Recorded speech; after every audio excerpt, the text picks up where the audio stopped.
Buenos días. Estoy muy agradecida con Dios de poder saludarlos el día de hoy. Vamos a adorar al Señor juntos, vamos a aprender de su palabra.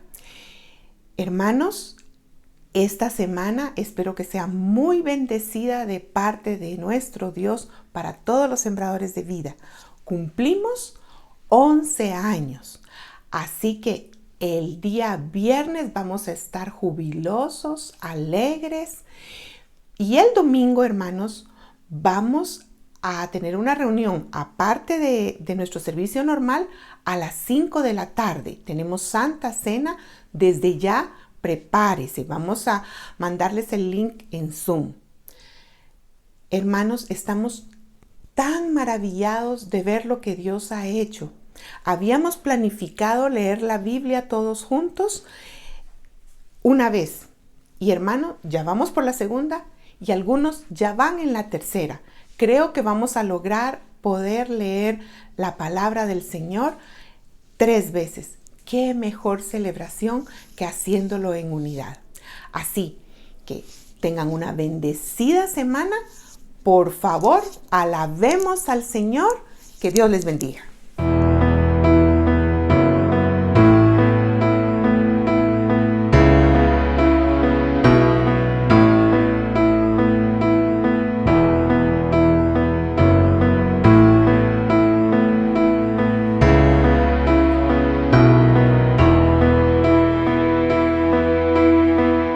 El pan de vida fue quebrado por amor.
amor, tal y como somos, es amor.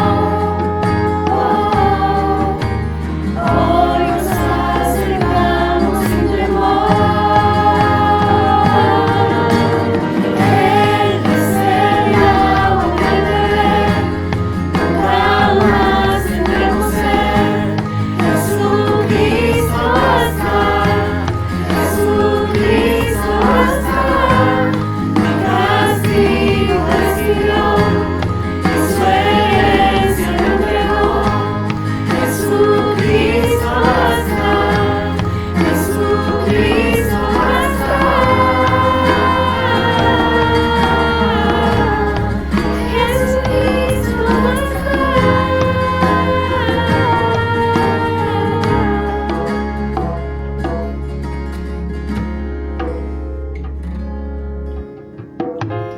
Ahora hay un futuro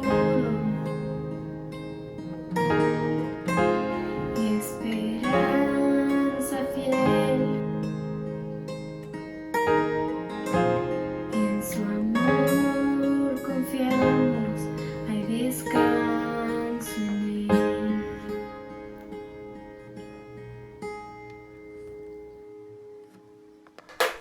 Buenos días, hermanos, qué bueno poder compartir hoy con ustedes otra vez la palabra del Señor y poder continuar con nuestra serie de la carta de Pablo a los Gálatas. Nosotros la titulamos El Evangelio de la Libertad porque en la carta el apóstol Pablo plantea que el Evangelio es, de hecho, el único camino hacia la verdadera libertad que tenemos en Cristo Jesús.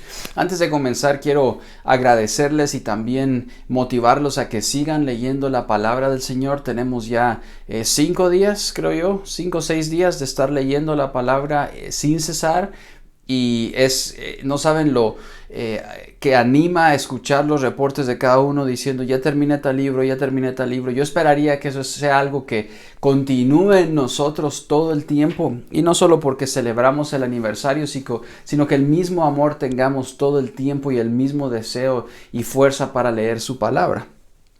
Y pensando en eso y orando por eso, entonces es que nosotros con el corazón queremos motivarlos a que sigan leyendo y que sigan compartiendo la palabra del Señor, y que esto se vuelva parte diaria, debería ser parte diaria de nuestras vidas.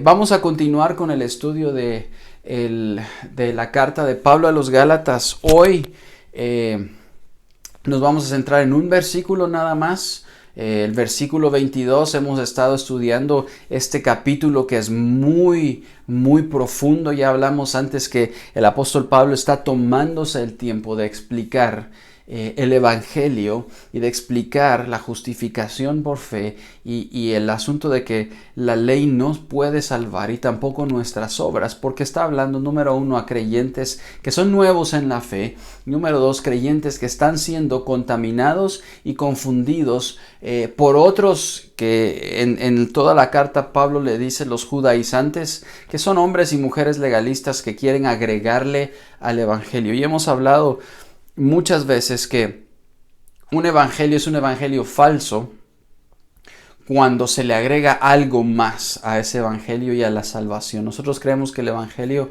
viene por la fe en Cristo Jesús, la salvación viene por la fe en Cristo Jesús, pero cuando se le agrega algo a eso, como las obras, como ritos, etcétera, tradiciones, eso es un evangelio falso, y eso es lo que Pablo ha venido compartiendo.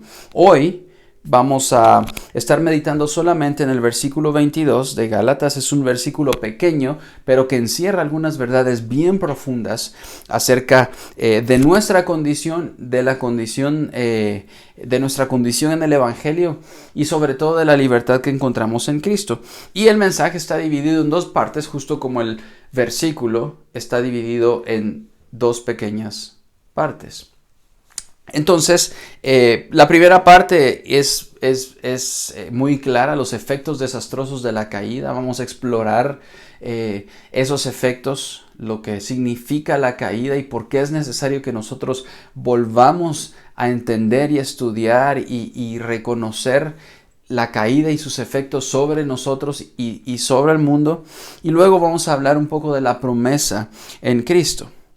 El versículo 22 de Gálatas dice: mas la Escritura lo encerró todo bajo pecado, para que la promesa que es por fe en Cristo fuese dada a los creyentes. Otra vez, mas la Escritura lo encerró todo bajo pecado, o todo fue esclavizado bajo pecado, dicen otras versiones, para que la promesa que es por Jesucristo, o por la fe en Jesucristo, fuese dada a los creyentes. Eso es lo que dice Pablo en este versículo a los Gálatas.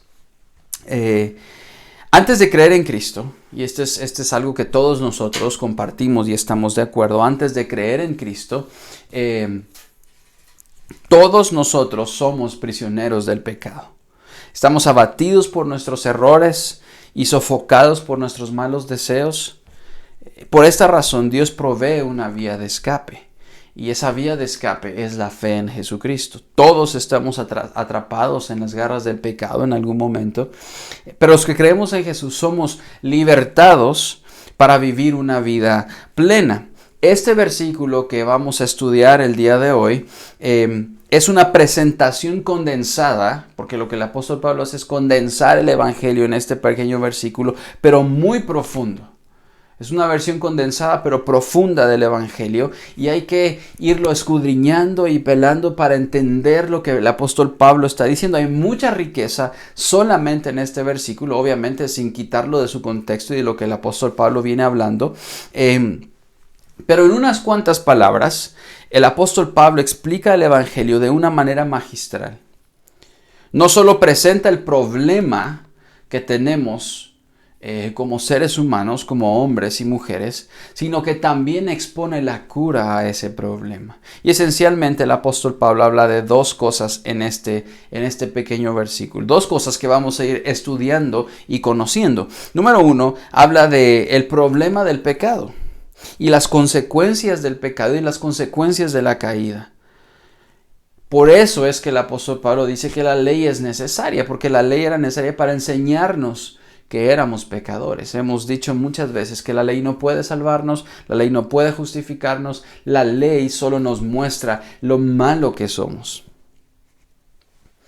También habla este versículo de la esperanza a la que esta misma ley apunta, pero que no puede cumplir. Entonces habla de una esperanza que tiene que venir de otro lugar que no es de la ley, y esa esperanza es Jesucristo.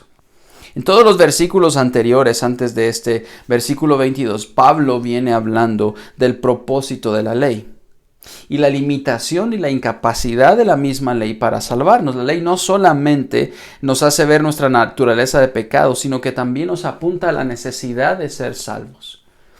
Y aunque parece elemental que hablemos de la salvación y del evangelio todo el tiempo, creo que es muy importante que nosotros continuemos hablando y compartiendo acerca de la salvación y acerca de la esperanza que hay en el evangelio, porque van a darse cuenta que hay muchos que están escuchando hoy que no han entendido completamente lo que significa la esperanza en Cristo. Muchos de nosotros todavía estamos esperando que haya algo que nosotros hagamos o algo que surja dentro de nosotros que nos salve, pero nada de eso puede salvarnos. En realidad, la salvación viene de afuera de nosotros, viene del Señor Jesucristo. Y por eso nos hemos empeñado tanto, igual que el apóstol Pablo, en explicar a profundidad las diferencias entre la gracia de Dios y la justicia de Jesucristo y las obras de la ley y lo que implica esa incapacidad de la ley para salvarnos.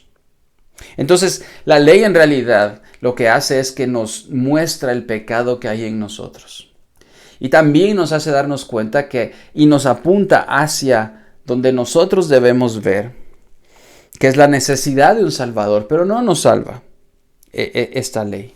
El versículo 22 comienza diciendo que la Escritura lo encierra todo bajo pecado, o que todo fue esclavizado bajo el dominio del pecado. Ahora, ¿qué es lo que eso significa exactamente? ¿A qué se refiere el apóstol Pablo cuando dice que todo fue encerrado bajo pecado?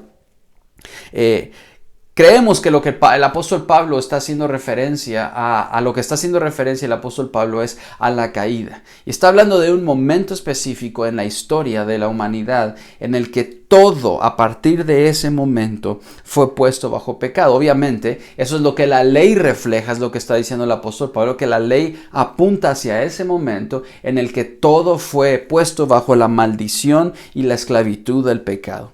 Ese momento es un momento clave en la historia de la humanidad, pero también es un momento clave para entender la necesidad de un Salvador, porque el pecado nos alejó de Dios hasta el punto de la incapacidad del hombre para poder reconciliarse con Dios. Hay un momento en la historia de la redención en la que el hombre se separa completamente de Dios y es imposible que el hombre pueda reconciliarse con Dios por sus propios medios. Estamos separados de Dios. El pasaje comienza diciendo, todo fue encerrado. Quiere decir que todas las cosas en ese momento fueron afectadas por el pecado y sus consecuencias. La caída de la humanidad hizo una mancha permanente y constante en la creación. Ahora veamos de qué es lo que se trata esto. Algo anda mal y todos lo sabemos. La Biblia revela que Dios creó el mundo en un estado perfecto. Y cuando crea al hombre y crea a la mujer y termina esa creación, Él dice que Él declara todo como bueno y bueno en gran manera. Ese estado de perfección y armonía en todas las cosas creadas es lo que la Biblia describe como el shalom en la tierra. Un estado de plenitud y perfección en el que todas las cosas están en armonía y están en paz con Dios, entre ellas y con Dios. Todos, a pesar de la caída y como portadores de la imagen de Dios, sabemos que algo dentro de nosotros no es lo que debería de ser. Sabemos cómo deberían de ser las cosas. Sin embargo, muy a pesar de todo el dinero que podamos gastar, de las elecciones que llevemos a cabo, de los esfuerzos que hagamos, del trabajo que realicemos, de las lágrimas que derramemos, de las guerras que peleemos, etc., el miedo, la miseria, el dolor y la enfermedad siguen siendo parte de este mundo y han sido parte de este mundo. Basta que miremos alrededor. Todavía hay y seguirá habiendo dolor y miseria y frialdad y desamor en este mundo. Y la pregunta es, ¿por qué sucede eso? ¿Por qué es que estamos rodeados de estas realidades que nos recuerdan constantemente quiénes somos? Bueno, de manera muy sencilla, la culpa de todo esto está en la caída, ¿sí? La caída es ese evento desastroso que cambió el curso de la humanidad cuando el hombre pecó por primera vez y desobedeció a Dios. Entonces tenemos que regresar a Génesis. Es lo que está haciendo el apóstol Pablo aquí. Quiero regresar y no perder el hilo de lo que estoy tratando de decir. Es que cuando el apóstol Pablo dice que todo fue encerrado bajo pecado, es necesario que nosotros entendamos en qué momento todo esto fue encerrado bajo pecado. Entonces tenemos que regresar a Génesis 3. Y cuando vamos a Génesis, en Génesis 3, con una brevedad dolorosa, pero cruda, el autor de Génesis nos deja que leamos ese relato, el relato de la caída, el momento de la caída, para que descubramos el origen de nuestros males y de nuestros problemas.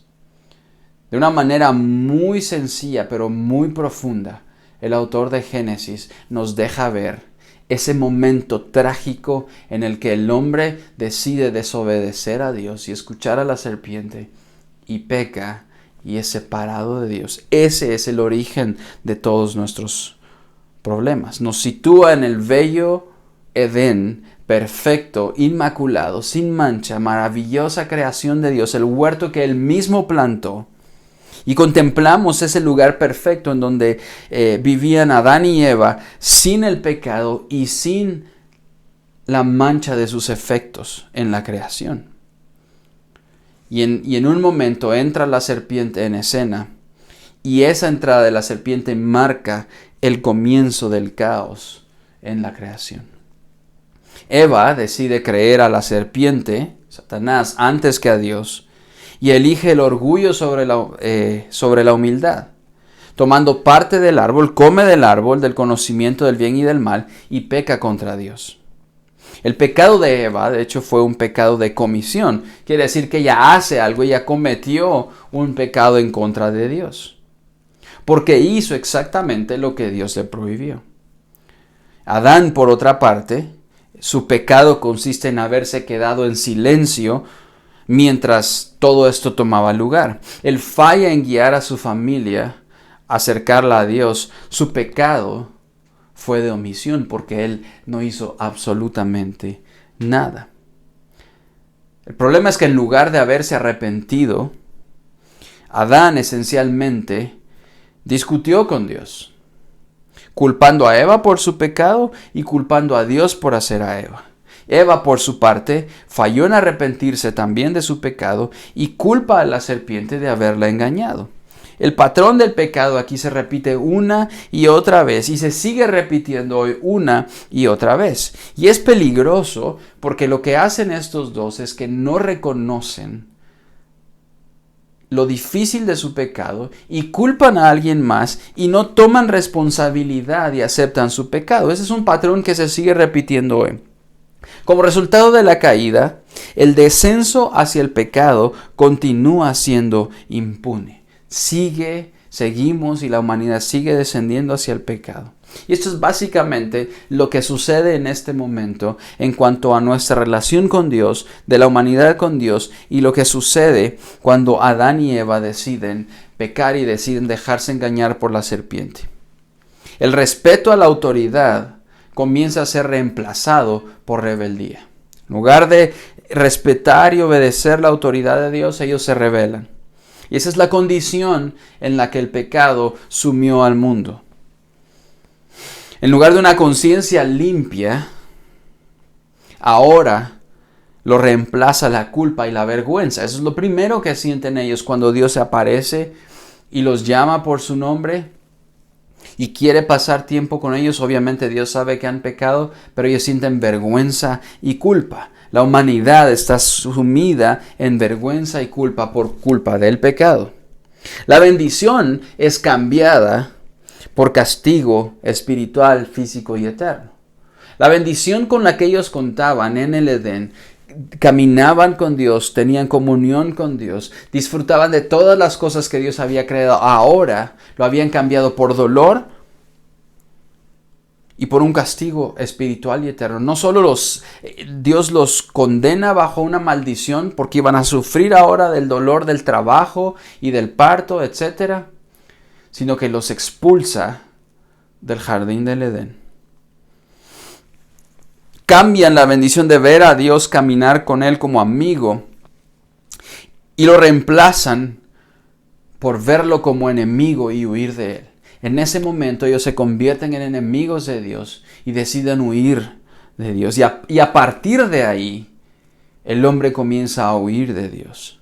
Si no, veamos la historia de Caín y Abel. Caín se convierte en enemigo de Dios y huye lejos. Y sus generaciones, por consiguiente, cambia el amor y lo reemplazan por la indiferencia.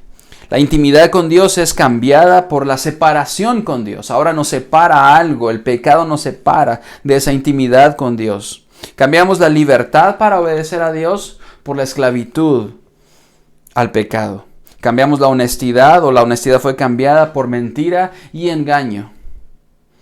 El autosacrificio fue cambiado por ensimismamiento. El hombre comienza a pensar en sí mismo antes que pensar en los demás. Esa es consecuencia del pecado, el egoísmo con el que pensamos nosotros. Y sigue siendo una marca distintiva de la humanidad que piense primero individualmente, que yo piense en mí antes de pensar en alguien más. La paz, ese shalom con el que Dios había creado todas las cosas, el estado de plenitud, es cambiado por intranquilidad, por falta de descanso, por inseguridad. La responsabilidad de aceptar que era su pecado, la responsabilidad que Dios les había dado, ahora es cambiada por la irresponsabilidad de culpar a otros.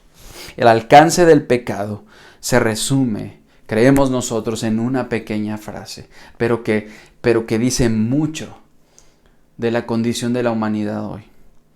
Esa frase es la depravación total.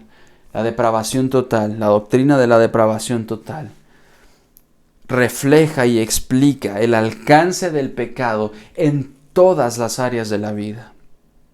La depravación humana es una realidad innegable.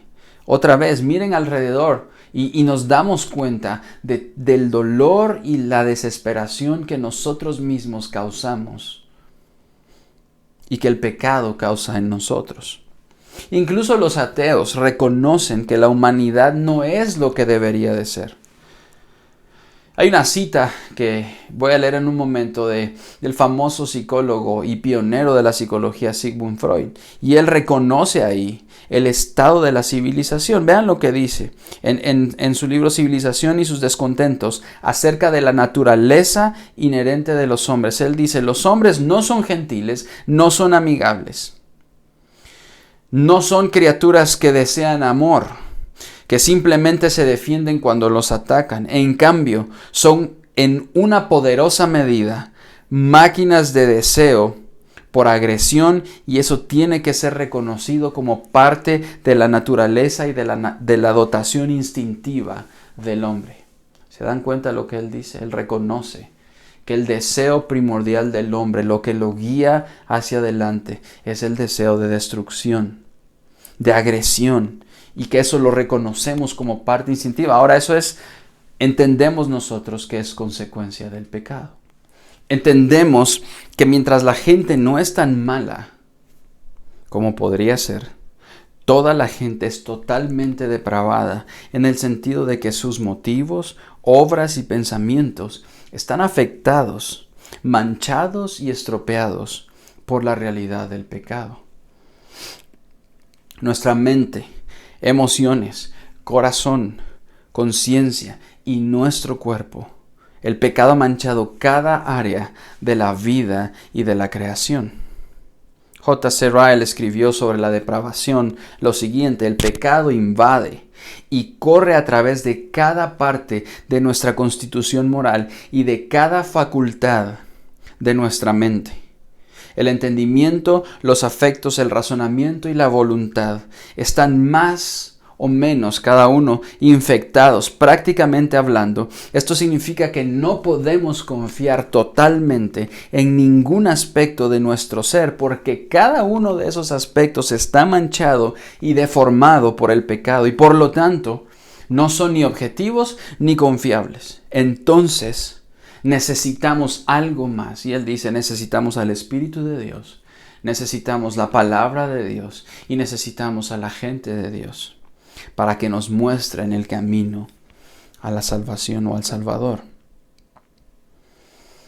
Entonces, el pecado afectó todas las áreas de nuestra vida. ¿Y cuál es nuestra respuesta al pecado entonces? ¿Cómo respondemos al pecado cuando se presenta como una realidad tan palpable y latente?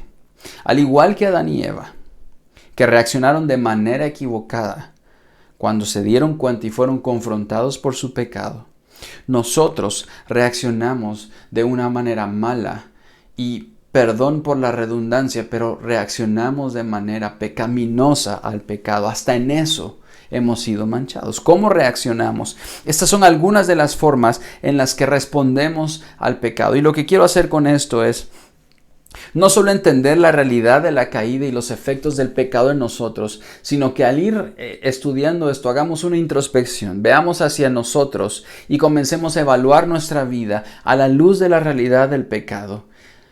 Porque nos vamos a dar cuenta que en nuestra vida tenemos patrones y tenemos ciertas características con las que nos podemos identificar de cómo respondemos al pecado. Y a veces, como no sabemos o como no nos han puesto esto enfrente de nosotros, no sabemos cómo llegar y arrepentirnos delante de Dios. Pero el propósito de esto es que seamos puestos como en un espejo y que analicemos nuestra propia vida y que nos demos cuenta que respondemos mal, pecaminosamente al pecado, y eso nos impide realmente acercarnos a Dios.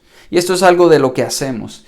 Y alguno puede ir anotando y puede ir identificándose con algunas de estas, algunos tal vez como yo diría, con todas estas.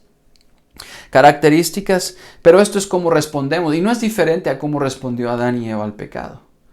Ellos tomaron ciertas decisiones y respondieron mal, pero nosotros al enfrentarnos a esa realidad lo hacemos igual. Número 1, minimizamos el pecado. ¿Sí? Quizás esto es lo más fácil. Cuando somos confrontados con el pecado, lo hacemos más pequeño de lo que realmente es. Bueno, no es tan malo como otros. Esto es tan simple como comparar el pecado con otro más grande en apariencia y más grotesco, como una forma de escapar a la culpa. Decimos cosas como, mi pecado no es tan malo, miren el pecado, yo no soy asesino o violador. Yo solo dije una pequeña mentira. Eso es minimizar el pecado. Porque el pecado esencialmente es una ofensa y una agresión en contra de Dios. Y lo hemos dicho antes, no es necesariamente una acción, sino una inclinación del corazón. El pecado termina de manifestarse en una acción, pero hay una inclinación del corazón a rebelarse en contra de Dios.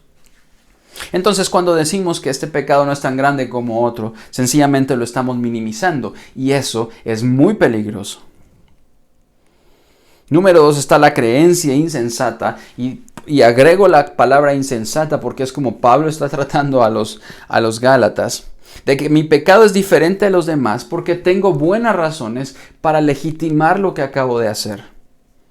Incluso llegamos al extremo de justificarlos porque tal vez Dios usó esto malo que yo hice para el bien de alguien más.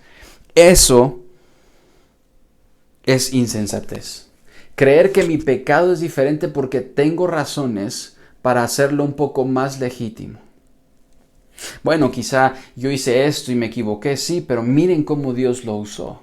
Eso es peligroso, porque aunque entendemos que Dios usa todas las cosas para el bien de los que le aman, también es muy peligroso decir que mi pecado es diferente solo porque tengo buenas razones para hacerlo legítimo. Número 3, muchas veces tendemos a racionalizar el pecado como aceptable porque sucede bajo circunstancias muy difíciles. Y lo que quiero decir con esto es, las personas que racionalizan su pecado, comúnmente comienzan a hablar de ese pecado en frente de muchas personas, hablando demasiado bien acerca de sus propias perspectivas y razones y circunstancias por las cuales cometieron el pecado. Lo que quiero decir con esto es que comenzamos a buscar explicaciones de por qué pecamos. Bueno, yo tenía buenas razones y esta circunstancia me llevó a esta otra circunstancia, a esta otra, y yo no pude hacer nada para no pecar. Y comenzamos a hablar, a echarle la culpa a mucha otra gente y a racionalizar. Quiere decir que buscamos una explicación de por qué esto sucedió. Hay una frase común que se dice cuando se refiere a alguien que comete pecado, y es: esta persona cayó o se deslizó en el pecado, o esta persona cayó y se tropezó en el pecado. Y la verdad es que, decía un predicador, que nunca ha visto un hombre que caiga como que se tropezó con el pecado, porque el pecado no aparece sorpresivamente.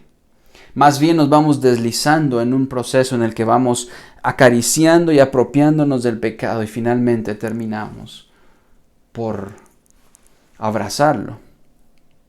Eso es racionalizar el pecado, decir que hay circunstancias que me obligaron a pecar y que entonces yo no pude hacer nada para evitarlas. ¿Sí? El pecado es insensato en toda su naturaleza, es irracional, no tiene sentido en comparación con el gran amor de Dios que nos ha mostrado. Aparte de racionalizarlo, muchas veces, número 4, desviamos la culpa. Somos expertos en hacer esto y hay que poner mucho cuidado. Desviamos la culpa cuando alguien más es culpado por el pecado que yo mismo cometí. Exactamente lo que hace Adán y lo que hace Eva. ¿Qué es lo que hace Adán? Él dice: Señor, no fui yo, fue la mujer que tú me diste. Ahora él culpa a la mujer y culpa a Dios. Y cuando le preguntan a Eva, dice: no fui yo, fue la serpiente. Eso se llama desviar la culpa hacia alguien más. Eso es una tendencia que tenemos pecaminosa al enfrentar nuestra responsabilidad por el pecado.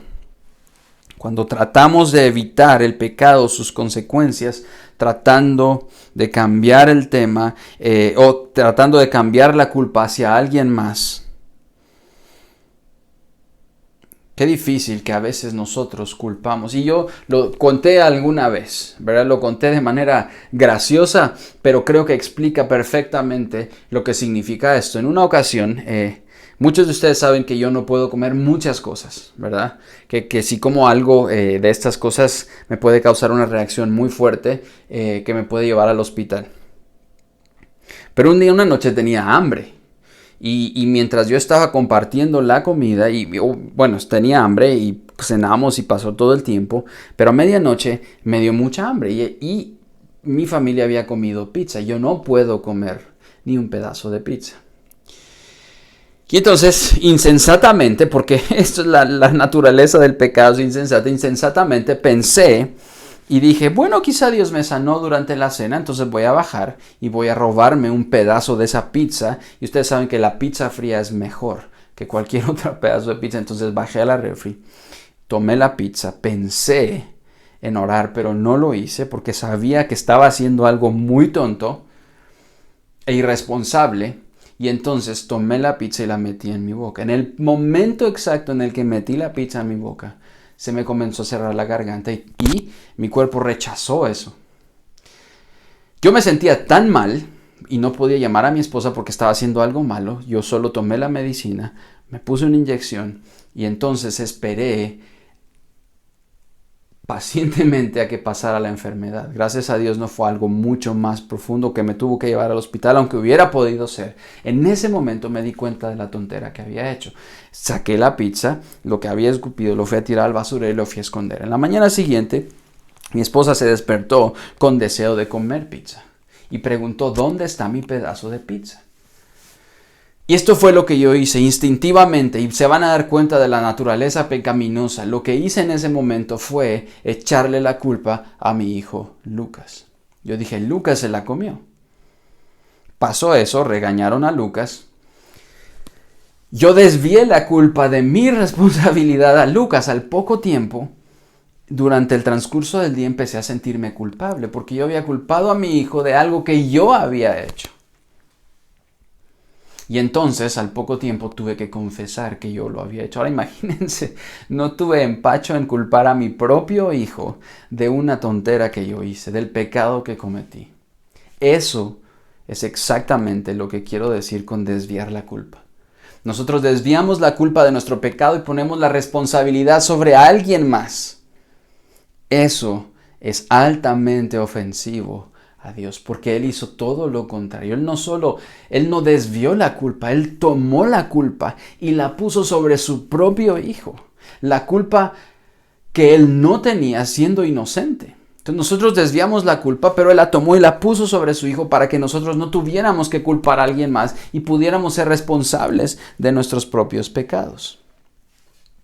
Número 5, la distracción. Esto lo hacemos de manera cotidiana todo el tiempo, pero tiene que ver con los alcances de la caída. Distraemos la atención del pecado. Lo que quiero decir con esto es que tratamos de evitar el pecado o sus consecuencias y lo que hacemos es cambiar el tema. O decir cosas como, perdón, no, yo no lo quise hacer, fue una broma que se salió de control. Tratamos de dirigir la atención hacia otro lado para no ser confrontados con la realidad de ese pecado y sus consecuencias y para no arrepentirnos. Distraemos la atención. Apuntamos hacia alguien más, que es lo mismo que desviar la culpa. Apuntamos hacia otra cosa, pero tratamos de quitar de nosotros la atención para que no seamos confrontados con la realidad del pecado. Por otro lado, número 6 está la confesión parcial. Bueno, muchos de nosotros no tenemos empacho en confesar, pero el problema es que no lo hacemos completamente. Confesamos, pero lo hacemos parcialmente, cuando decimos solamente una parte de ese pecado. Y esto sucede especialmente cuando hay orgullo. Una persona orgullosa, en lugar de sencillamente confesar, no solo racionaliza el pecado, sino que lo confiesa a medias. Bueno, acepto una parte, pero No todo es mi culpa. Siempre hay dos versiones. Eso es lo que decimos. Y esa es una manera pecaminosa de enfrentar nuestra responsabilidad. Otra vez, una persona orgullosa, en lugar de simplemente confesar, desvía la atención. Número 7. Está lo que el mismo apóstol Pablo llama en 2 Corintios 7 como una tristeza conforme el mundo.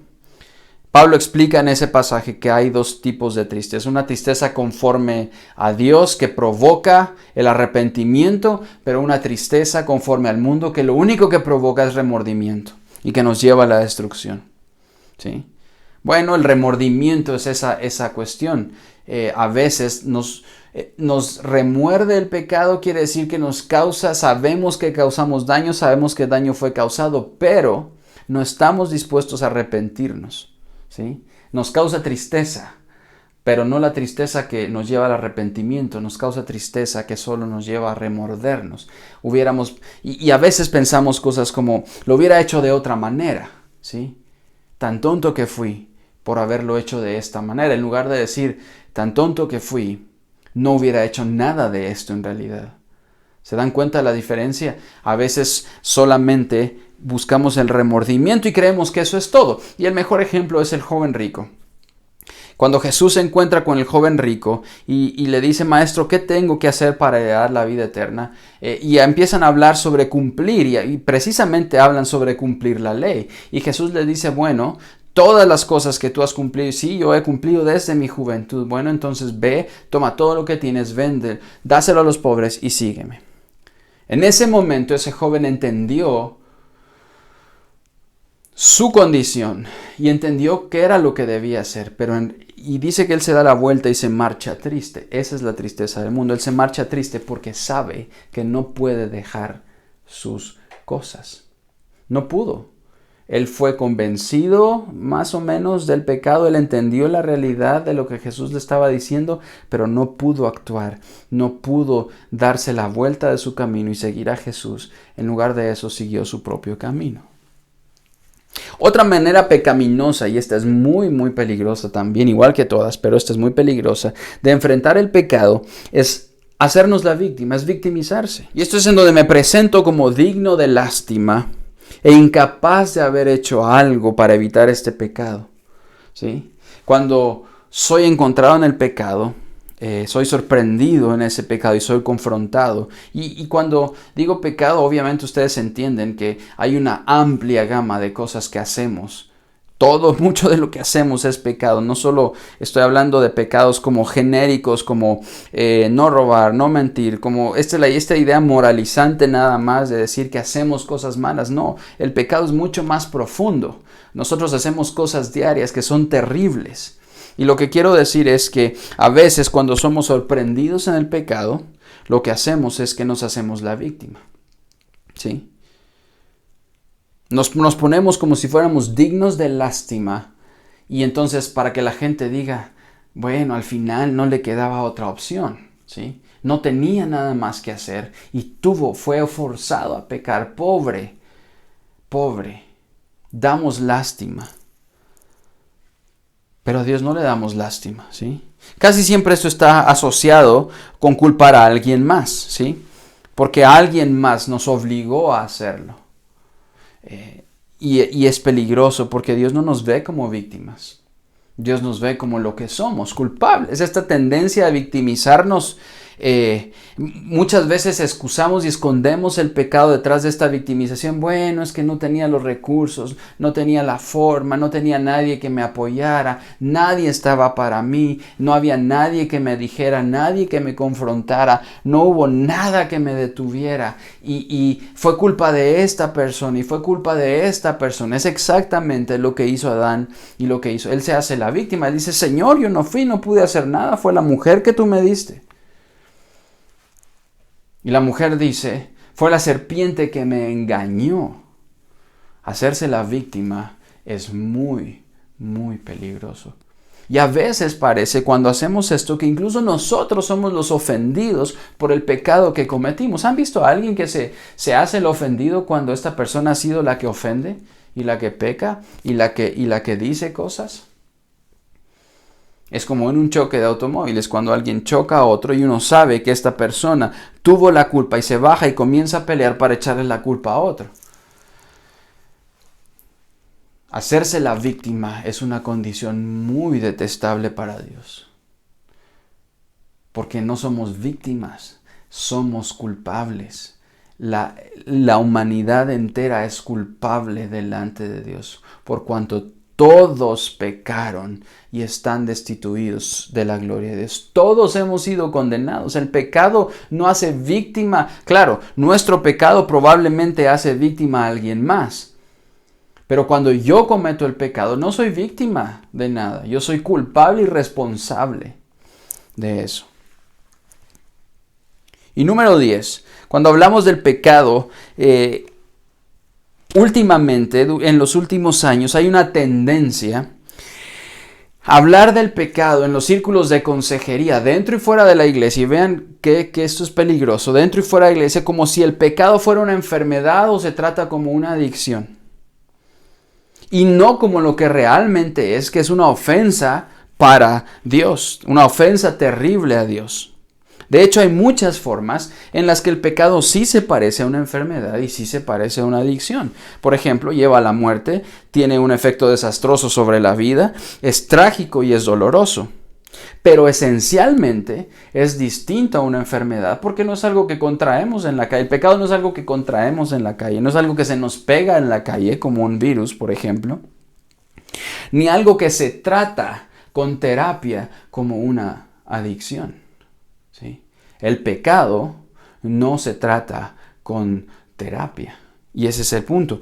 Hoy hay una tendencia a hablar del pecado como una cosa que el ser humano no puede evitar. Y es cierto, no podemos evitar la naturaleza, pero no es tratable con terapia. Y en estos círculos en los que se habla del pecado como si fuera una enfermedad o como si fuera una adicción, en realidad lo que se está haciendo es hablar del pecado o tratar al pecado de manera que lo que hacemos es excusarnos para girar la culpa de nuestras acciones. Es exactamente lo mismo que estábamos diciendo. Cuando trato al pecado como algo, como lo que no es, que es una ofensa delante de Dios, lo que estoy haciendo es cambiando y girando la culpa hacia algo o hacia alguien más. Minimizar el pecado de esta manera es altamente peligroso. Yo me recuerdo que hace unos años alguien se acercó a mí y me pidió que orara para que yo pudiera sacar el demonio de esta persona, el demonio de adulterio que tenía. Yo le dije y me reí, ¿verdad? Lo que estaba haciendo esta persona era diciendo: yo no soy culpable de todo lo que he hecho y de las veces que he engañado a mi esposa. Es algo que está dentro de mí. Y a veces, y eso es lo que hacemos constantemente, girando la culpa. Pero cuando hablamos del pecado en términos psicológicos, como algo que se puede tratar con consejería y con terapia, etc. No quiero decir que no se necesite consejería para tratar, porque de hecho se necesita. Estoy hablando de esa idea de que me puedo sentar en un círculo y hablar de estas cosas y un consejo me va a ayudar a salir del pecado. Es mucho más profundo que eso. Para salir del pecado necesito un Salvador.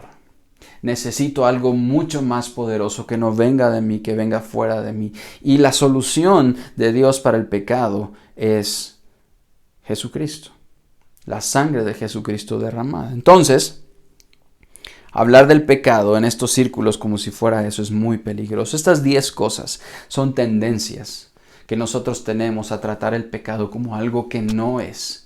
Y lo peligroso de eso es que nos hace que el pecado ya no tenga esa profundidad que debe tener, y entonces ya no lo vemos como algo tan malo, y pronto comenzamos a llamar a eso que no es tan malo, incluso como algo bueno, como parte de nosotros, como una inclinación nuestra, como una preferencia, y luego termina siendo el pecado algo bueno.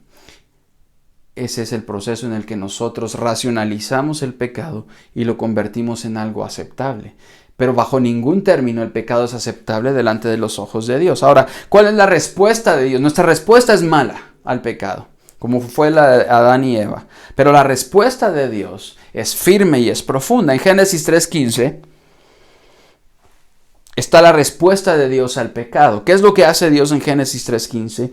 Él hace una promesa. Él no solo condena al hombre y lo castiga, pero hace una promesa. En este pasaje, Dios predica el primer evangelio, o como algunos teólogos lo llaman, el protoevangelio. Él le predica a nuestros primeros padres, Adán y Eva, el evangelio, porque les promete la venida de un Salvador. ¿Sí? Él les dice, vas a comer con el sudor de tu frente, te va a doler cuando tengas a tus hijos, la tierra te dará cardos y espinas. Pero les da la promesa de que vendría de su simiente alguien que apacharía la cabeza de la simiente de la serpiente, o que apacharía la cabeza de la serpiente. ¿Sí? Esta es la promesa, la primera promesa de un Mesías, de un Salvador. A pesar de haber puesto a Adán y a Eva bajo una maldición, y a su familia y a todo el mundo por consecuencia del pecado, y como consecuencia a toda la creación, a pesar de eso, Dios trata con gracia y amor al hombre y a la mujer, a pesar de haber pecado. Entonces Dios viene en su ayuda, les promete y les habla de la venida del Mesías. Y no solo eso, los viste para protegerlos de su propia vergüenza. Más adelante en la historia de la redención vemos el cumplimiento de esa promesa cumplida en Jesús. De hecho, vino y llevó sobre sí mismo Jesucristo la ira de Dios por la culpa de ese pecado del hombre. Y nos da su gracia y su amor. Y ahora nos viste no con una piel como vistió a Adán y a Eva. Nos viste con la justicia de Cristo. Y nos perdona y nos reconcilia con Dios. Fuimos condenados por todo lo que hicimos, pero fuimos justificados por algo que fue hecho por nosotros. Justamente fuimos condenados por todo lo que hemos hecho. Todos nosotros merecemos la ira justa de Dios. Pero la respuesta de Dios es su gracia y su perdón y la promesa de un Mesías. Y somos justificados por algo que fue hecho por nosotros. Cristo se entregó por nosotros. Esa es la respuesta de Dios. Ustedes ven lo terrible que es la escena cuando Dios determina que estos dos hombres, que Adán y Eva, estas dos personas, tienen que salir del huerto. Todo lo perfecto que Dios había sido y había creado fue estropeado por el pecado, y mientras ellos van saliendo, Él tiene que sellar la entrada a ese jardín donde está el árbol de la vida, para que no llegaran y comieran y vivieran eternamente en ese pecado. En lugar de eso, los saca para poder hacerles la promesa de el Mesías que los iba a salvar, de su simiente, de la simiente de Dios. Entonces, la respuesta de Dios al pecado, aunque es justa y es radical, porque Dios detesta el pecado y no lo admite, porque su naturaleza es la santidad. Él es santo completamente y no admite pecado. De la misma manera que no admitió que el pecado regresara al huerto, Él no admite pecado en su presencia. Pero su gracia y su amor es tan grande que nos promete que nos iba a salvar. ¿Y cómo lo hace? A través de poner toda su ira en su Hijo Jesús. Nosotros respondemos mal al pecado, pero Dios responde con gracia y con amor. Y esa es la diferencia. Dios responde con una gracia, con un amor que no merecemos. Y todo a partir de ese pasaje, toda la Biblia, es una muestra y una tensión entre ese pecado que cometemos constantemente, los efectos de esa caída, pero el amor y la gracia de Dios contrarrestando esos efectos y salvando a la humanidad, y Dios haciéndose un pueblo para preparar la venida del Mesías que iba a traer la sanidad completa. Y en medio de eso, y en medio de ese proceso, y en medio de esa preparación, Dios hace algo y establece la ley. Y la ley era, como dice Pablo más adelante en Gálatas, solo un cuidador que nos estaba cuidando hasta que viniera la promesa. Dios en Edén le hace una promesa a Adán y a Eva. La promesa de Jesucristo. Y esa es la segunda parte de este pasaje. La primera parte es los efectos de la caída que vimos en muchos aspectos, pero la segunda parte es la promesa de Cristo. Vean lo que dice en Gálatas 3, en la segunda parte del 22. Dice, para que la promesa, todo fue encerrado por pecado bajo la ley, para que la promesa que es por la fe en Jesucristo fuese dada a los creyentes. Dios hace un pacto desde el mismo Edén con Adán, luego hace un pacto con Abraham. Años más adelante le escoge a Abraham y le promete, hace un pacto con él. Y le promete que su descendencia iba a ser grande. Y que iba a bendecirlo y que las naciones iban a ser benditas en él. Y esto es lo que el apóstol Pablo toma para argumentar su defensa sobre la justificación. Abraham es justificado no por lo que hizo, sino porque creyó en la promesa que Dios le había hecho en ese pacto. Más adelante hace un pacto con David, un pacto de un reino eterno, un pacto de que de la descendencia del rey David iba a salir un rey que iba a reinar por siempre. Y entendemos nosotros también que esa promesa es Jesucristo. Dios reitera a través de estos pactos y estas promesas su promesa otra vez sobre un Salvador. Cuando Pablo toma a Abraham como ejemplo de fe y de las promesas de Dios, es una forma de afirmar que la promesa de Dios es más grande que la ley. Esto es lo que está argumentando Pablo aquí, para que por la promesa, por la fe en Jesucristo, o que es por la fe en Jesucristo, fuese dada a los creyentes. Acuérdense que Pablo viene argumentando que la ley no es perfecta, que la ley o que la ley no es capaz de salvarnos, necesitamos algo más. La ley no puede salvarnos, de hecho, como aprendimos, no puede salvar a nadie ni quitarnos del pecado. De hecho, lo único que hace la ley es señalar el pecado y hacerlo visible. Y la ley es limitada. Y es limitada por una razón. Dios hace una promesa a Adán y a Eva. Dios hace una promesa a Abraham mucho antes de que la ley viniera. Y esto es básicamente lo que quiero decir con esto. Cuando Dios se aparece a Abraham y hace un pacto con él, eso es más o menos 500 años antes de que la ley sea dada a Moisés, ¿sí? Quiere decir que la promesa de Dios antecede a la ley, antecede a estas ordenanzas que Dios puso, a los 10 mandamientos, ¿sí? Por eso Pablo dice, la ley no nos puede salvar, porque incluso en tiempo, la promesa de Dios fue hecha antes que fuera dada la ley, porque la ley fue dada ya cuando el pecado estaba rampante y campante, y fue una manera de limitar los efectos del pecado, de ordenar la vida en la sociedad para limitar los efectos del pecado, pero no podía salvarnos. Pero Dios le hace una promesa a Abraham y le dice que iba a recibir bendición. Y reitera la promesa que venía siendo de un Salvador también. Dios promete su salvación y su bendición a Abraham. Él cree la promesa. No había ley que obligara a Abraham a cumplirla. Él cree solamente por fe. No habían ritos más que el pacto que hace con Dios, pero Dios establece ese pacto. No habían ritos de la ley que él tenía que obedecer para ser salvo. Él cree porque cree en el carácter de ese Dios y le es contado por justicia. Él cree por fe y Dios lo justifica. Y este es el asunto con las promesas de Dios. ¿Y por qué hablamos de la promesa constantemente?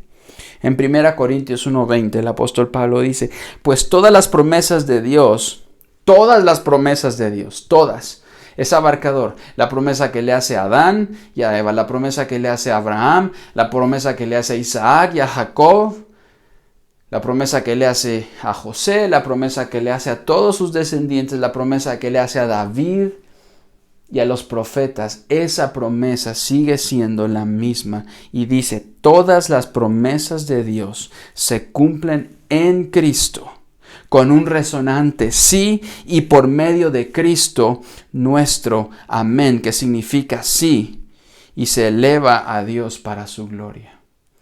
Vean lo que dice, todas las promesas de Dios se cumplieron en Cristo. La razón por la que Pablo dice que la promesa de Dios es mucho más grande que la ley y que nuestro pecado y nuestras obras es porque las promesas apuntaban y se cumplen en Cristo. Cristo es el tema de los pactos y de las promesas. Mientras que la ley solo nos señala el pecado, la promesa de Dios es salvación en Cristo. Era la venida de ese Mesías. Eso es el tema de todas las promesas y de todos los pactos. La ley, como dice más adelante, solo es un cuidador para guardarnos hasta que Cristo se revelara. Eso dice Pablo. La ley no nos ofrece defensa ni ayuda en contra del pecado, pero la fe en Cristo, la promesa de Cristo nos da la salida y nos quita del yugo del pecado. La ley nos condena. Cuando uno lee los 10 mandamientos, para hacerlo sencillo, uno sabe que no puede cumplir ninguno de esos mandamientos perfectamente. Y lo único que pienso es, yo no puedo hacer esto. ¿Quién puede entonces? No hay nadie que pueda obedecer a Dios perfectamente de esa manera. Y lo que pasa es que en lugar de sentirme liberado de la culpa, lo único que siento es más culpable porque no puedo seguir todo esto. Nadie ha cumplido ni el apóstol Pablo pudo cumplir los 10 mandamientos perfectamente. Entonces, la ley me condena cuando me muestra la realidad de mi propia desobediencia y de mi propio pecado. Y nos deja sin esperanza, porque eso es lo que hace la ley, no me da esperanza. El apóstol Pablo está tratando de decirles, no hay rito que hagan, no hay cosa que hagan que les dé esperanza, porque lo único que va a hacer es frustrarlos, porque no podemos obedecer completamente. Entonces no hay nada que yo pueda hacer, y lo hemos dicho en varias ocasiones, ni mi rendimiento como cristiano, ni mi asistencia a la iglesia, ni mis diezmos, ni la cantidad que doy, ni el servicio que hago a los demás, ni lo bueno que soy aparentemente moralmente, ni los años que llevo en la iglesia, nada de eso me hacen salvo ni me justifican delante de Dios. Me dejan sin esperanza. Cuando yo contrasto mi vida a la luz de la ley, lo único que veo es desesperanza y lo incapaz que soy de poderme salvar. Pero Cristo me justifica y nos ofrece esperanza. En Cristo tengo esperanza de que no voy a ser condenado, de que esa condena fue quitada. El acta de decretos que había en contra de nosotros es quitada por Cristo y en lugar de eso nos da libertad. Y me ofrece esperanza, la esperanza de que aunque yo no puedo cumplir la ley, Cristo la cumplió perfectamente por mí. Cristo tomó mi lugar y resucitó por mí y ahora tengo la esperanza de la redención y la vida eterna. Eso es lo que sucede. Cuando entendemos el pecado bíblicamente, y hago la observación, entendemos por qué nos inclinamos a cosas tan malas y por qué el mundo no es lo que debería de ser. Pero si sabemos que somos hechos a su imagen y semejanza, ahí encontramos nuestra dignidad, nuestro valor, nuestra identidad. Conocer que la caída y nuestra condición de pecado, conocer la caída y nuestra condición de pecado nos permite entender que la depravación es la raíz de todos nuestros problemas. El pecado afectó todas las áreas de nuestra vida y hoy, sin excepción, todos nosotros estamos luchando con el pecado. Algunos mucho más que otros. Y luchamos y buscamos la salida y hay días que tenemos victorias y hay días que nos damos por vencidos y algunos de nosotros el pecado nos ha vencido y nos ha hecho sufrir y nos tiene esclavizados y enjaulados. Pero si entendemos lo que significa que Pablo dice la promesa en Cristo Jesús fue dada a nosotros, entendemos la obra de Jesús que Él hizo en nuestro lugar. Por nuestros pecados comenzamos a disfrutar de esa profundidad del amor de Dios y de su obra en nosotros. Por lo tanto, la respuesta correcta al pecado en el que fue encerrado este mundo no es el orgullo, no es echarle la culpa a alguien más, no es distraer del pecado, no es medio confesar el pecado, no es ni siquiera confesar el pecado pero sin arrepentimiento. La respuesta nuestra al pecado debería de ser un profundo, verdadero, honesto, quebrantado, devoto, pronto y humilde arrepentimiento. Es una vida, es una constante el arrepentimiento. Debería de ser una constante en nuestra vida. El arrepentimiento es un regalo para los hijos de Dios que Cristo consiguió en la cruz. Nosotros podemos arrepentirnos y darnos vuelta porque Cristo pagó las consecuencias y el dolor y todo lo que significaba el pecado. Yo creo que es tiempo de que nosotros entendamos que debemos vivir una vida de arrepentimiento.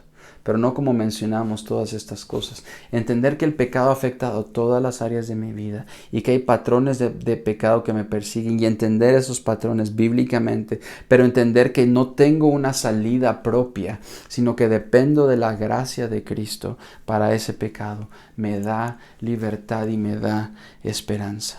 Cuando entendemos el pecado bíblicamente, entonces puedo comenzar a disfrutar de una relación fructífera con Dios. El pecado nos aísla, el pecado nos separa, no solo de Dios, nos separa de la gente que queremos, de nuestros amigos, de familiares, nos va separando poco a poco. Perdemos esa comunión, perdemos esa frescura en la comunión. Ahora, si eso pasa con la gente que tenemos cerca, imagínense lo que pasa cuando pecamos. Nos separa de Dios. Dios está ahí, pero nosotros nos separamos, nos escondemos y nos aislamos. Y Dios nos está llamando a depositar nuestra confianza en Cristo. Y decir, Señor, yo no puedo, tú puedes. Tú puedes llevarte mi orgullo, mi culpa, mi dolor, el pecado. Puedes llevarte mi inclinación a culpar a otros, mi inclinación al orgullo, etc.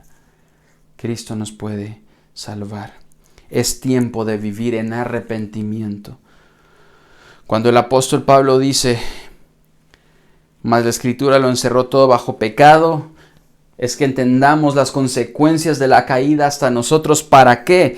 Para que la promesa de Dios, que es por fe en Jesucristo, sea dada a nosotros. Para que nos den algo que no podemos, que es esa fe en Jesucristo. La obra completa de Jesucristo y su vida en nosotros. El Evangelio es lo que necesitamos para la salvación. Y creo que muchos de nosotros hoy estamos desesperados por retornar a esa relación íntima con Dios de la que el pecado nos separa. Busquemos al Señor. Arrepintámonos verdaderamente. Al corazón contrito y humillado, mira el Señor. Él sabe cuando nosotros realmente lo buscamos. Oremos. Señor, gracias porque entender los alcances del pecado nos hace entender la necesidad de un Salvador.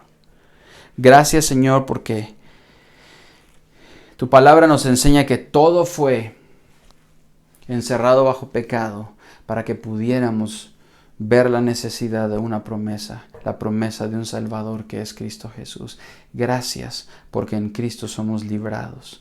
Y gracias porque Pablo nos enseña en Gálatas que este es el Evangelio de la libertad. Somos justificados para vivir en libertad, obedientes a ti, y no para vivir esclavizados o encerrados en el pecado.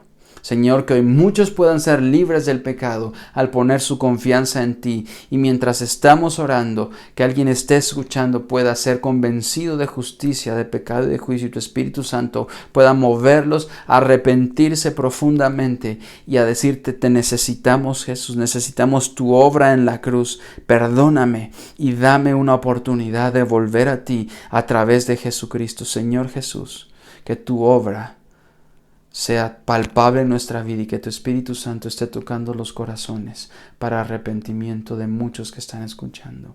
En el nombre de Jesús. Amén.